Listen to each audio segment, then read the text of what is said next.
Welcome to the deep dive. Today we're tackling an idea that really turns our view of the universe upside down. It certainly does. We usually picture things, orderly, planets orbiting nicely, galaxies spinning predictably. Clockwork universe idea, right. Exactly.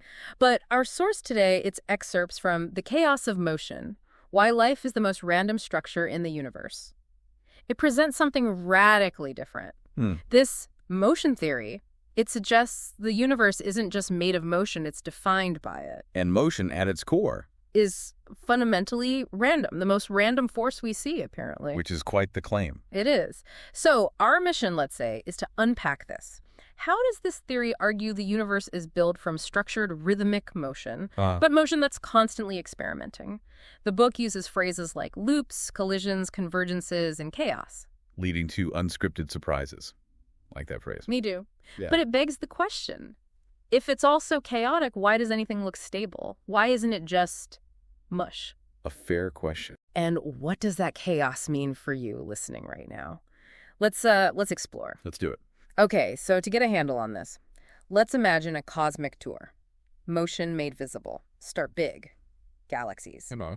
The sources call them spiraling roulette wheels of space. And they are not uniform. Not even close. Right. You see incredible variety. You've got clean spirals, sure, but also these jagged blobs. Some are alone, others in clusters. Some are even crashing into each other. And their orientation, their spin, it's all over the place. Yeah, no galactic template whatsoever. It feels messy. Well, that's where the source brings in this concept of localized sync chaos. Sync chaos. Explain that a bit. Think of it like, okay, imagine a chaotic system like turbulence in water. But within that turbulence, you get temporary localized patterns, like little eddies.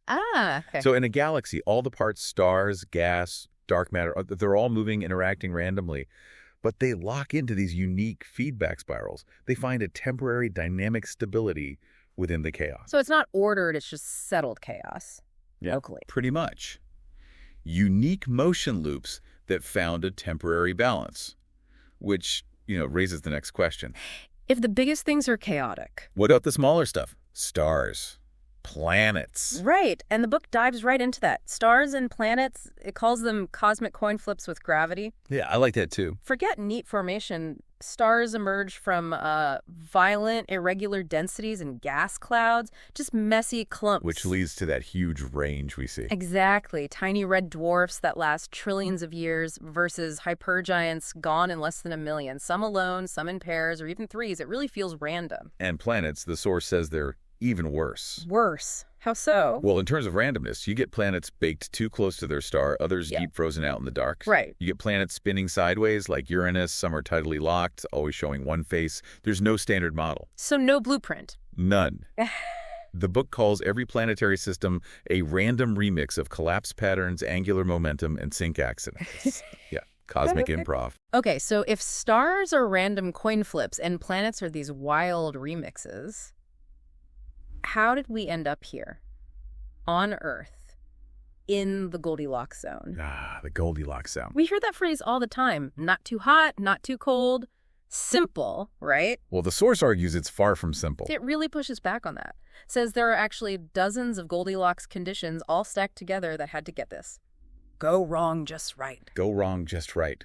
That captures the improbability. It really does. I mean, think about the list. Our specific distance from the sun. Critical, obviously. Our orbit's shape, its eccentricity stable enough. Our tilted axis giving us seasons. The moon. Can't forget the moon. A big moon stabilizing our wobble and driving tides. Then there's having the right kind of star, a magnetic field to shield us. Plate tectonics, regulating the climate over eons. Water existing as solid, liquid, and gas. The right atmospheric mix. Even our collision history. You mean the impact that formed the moon? Yeah, the right kind of catastrophe. Big enough to make the moon, but not so big it just vaporized everything. It's mind-boggling.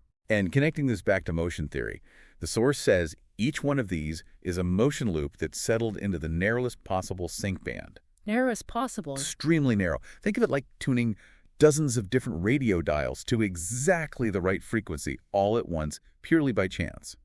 Wow. These aren't designed conditions, according to this view. They're a cascade of improbable sync accidents. Temporary stability emerging from chaos. And the book is stark about the implications. Change one tiny thing. And complex life might be impossible. Huh. No dinosaurs, no mammals, no humans, no ants. Nothing like what we see. Which really makes you ask, just how rare is any life then? Exactly. How improbable is this sync accident we call Earth?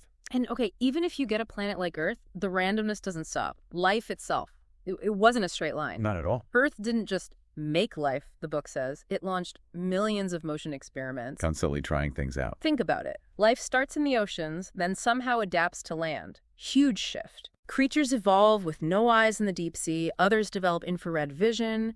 Plants use sunlight. While others deep down use sulfur from volcanic vents. Totally different energy source. And lifespans. Hours for some insects, centuries for some trees or clams. It's just wild diversity. And the theory explains this using recursive paths of biological sync loops. Recursive paths. What does that mean practically? It means the underlying machinery, the basic motion loops in your cells. Mm-hmm.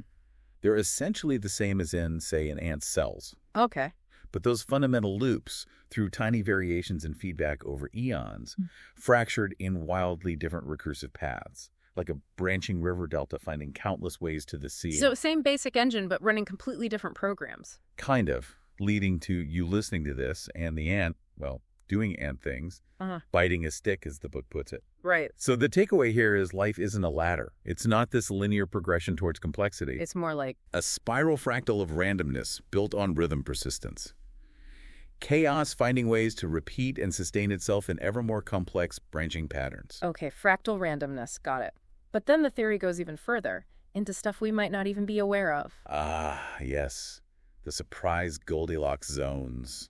Things that standard science doesn't frack, but maybe AI could guess at, the source suggests. This is pretty speculative stuff. It is, but it follows logically from the core idea of rhythmic motion being key. So what are these theoretical zones? They're not like planetary orbits. They're more subtle. Much more subtle, almost vibrational. Like resonance thresholds in DNA replication, too much background noise or vibration, and maybe DNA just can't copy itself properly. That's the idea. Or gamma ray exposure sync bands. Maybe it's not just the amount of radiation, but specific frequencies that disrupt the core motion loops of life more effectively. Wow. Okay. What else? Planetary sync pulse timing.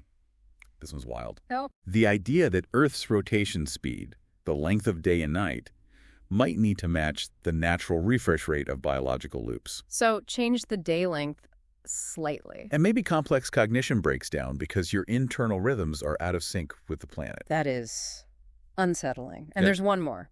Gravitational rhythm buffering. The idea that moons might do more than stabilize tilt. They might act like gravitational metronomes, smoothing out rhythms essential for biological processes. A backup timer for life? Something like that. It suggests life is built on these incredibly fragile, recursive sync stacks, layer upon layer of nested rhythms. So the conditions aren't just chemistry and temperature, but also these deep, rhythmic, vibrational alignments. And if that's true, the source argues, then most universes never get close to pulling this off. Which makes life even rarer than we thought. Potentially, yes. It raises the stakes on our cosmic uniqueness if this framework holds any water. Okay, let's bring this right down to earth, right down to the listener. The ultimate randomness, the book argues, is you. Look in the mirror. Yeah. You're described as a motion loop made of synced subloops, your cells, built from sub-subloops, proteins, built from sub-sub-sub-subloops, atoms. It's loops all the way down. Nested rhythms. All happening in a body walking upright on a spinning rock with a moon stabilizer orbiting a yellow star in a spiral galaxy's outer arm. I mean, the stack of specific conditions is just immense. It really puts things in perspective. Makes you look at stirring your coffee differently, doesn't it? All those swirls. Yeah, it does. But what's truly fascinating, and what the book really emphasizes, is that somehow, out of all that nested chaos, all those sync accidents, you can think. Right. You can reflect on it, you can laugh, you can imagine things that don't exist. That's the real miracle, maybe? This isn't order in the old sense. The book calls it chaotic motion harmony at the highest level. Chaotic harmony. You, listening now, are a walking recursive sync glitch in a universe of random feedback explosions. And somehow, it works. You exist. A walking sync glitch. Kind of like that. Okay, one more surprise. Oh. A bonus motion surprise, the source calls it.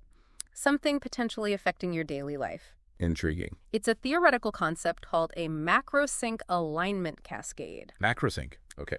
It suggests there might be brief periods, maybe related to our orbit or position in the galaxy, where subtle galactic motion vectors cause all structured motion on Earth's surface to sync up slightly better than usual. Like a cosmic good rhythm day. Exactly. Imagine one day birds seem to chirp louder, more in unison, plants bloom faster, your own thoughts feel clearer, sharper, everyone's just smoother.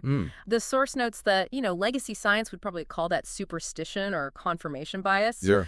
But motion theory offers this physical explanation. A temporary macrosync alignment cascade makes you wonder about those days when everything just seems to click right. It does add a different potential layer to subjective experience. So let's try and wrap this up. What's the big picture here? Well, we started with galaxies as chaos. Right, spiraling roulette wheels, stars as cosmic coin flips, planets as random remixes. Earth as a stack of incredibly narrow sync accidents. And life itself as millions of motion experiments leading to fractal randomness. And yet, through all that fundamental randomness, nested rhythm emerged. Stability, complexity, consciousness, all arising from chaos, finding ways to sync up. So the ultimate takeaway from this perspective, Go on. you are the universe's greatest sync accident. Wow. And the fact that you're even here, listening, thinking about this, asking why. That ability to reflect on your own improbable existence, maybe that's the most random motion miracle of them all.